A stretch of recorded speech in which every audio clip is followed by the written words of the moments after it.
నరేంద్ర మోదీ గారు ఏం చెప్తున్నారంటే, స్నేహితుల దినోత్సవాన్ని ఏ విధంగా అయితే ఉత్సాహంగా జరుపుకుంటారో, అదే విధంగా చేనేత దినోత్సవాన్ని కూడా అంతే ఉత్సాహంగా జరుపుకోవాలి.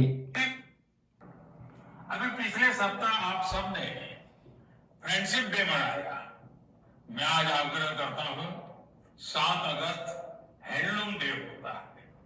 हमने इतने ही उत्साह और उमंग के साथ हैंडलूम डे मनाना है और हैंडलूम डे मनाने का मतलब है कि हर गरीब परिवार, बुनकर परिवार जो अपने हाथों से अपनी छोटी छोटी 1905 ఆగస్టు 7వ తారీఖున మనకి స్వదేశీ వస్తు ఉద్యమం మొదలైంది.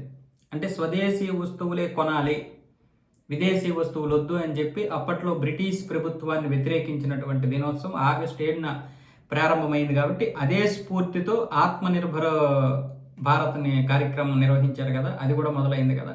అందులో భాగంగా ఈ చేనేత వస్త్ర పరిశ్రమని మనం రూపొందించాలి, అభివృద్ధి చేయాలంటే మనమే దానికి కట్టుబడి ఉండాలి. మన యొక్క విదేశీ వస్తువులు, మన యొక్క స్వదేశీ వస్తువుల్ని మనం ప్రోత్సహించాలన్న విధంగా నరేంద్ర మోదీ గారు ఒక వీడియో విడుదల చేసి అది ఇన్స్టాలో పోస్ట్ చేశారు. దీనికి ఇప్పుడు మిలియన్స్ ఆఫ్ వ్యూస్ వస్తున్నాయి.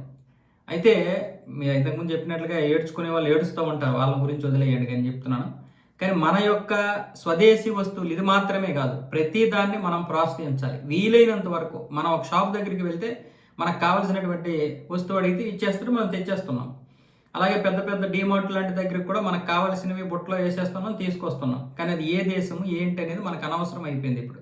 కానీ ఇది కావాలి, ఇది ప్రతి ఒక్కరికి కూడా. మన దేశం తొందరగా అభివృద్ధి చెందాలంటే ప్రభుత్వాలు, వ్యవస్థలతో పాటు వ్యక్తులుగా మనం కూడా మన యొక్క సహకారాన్ని అందించాలి.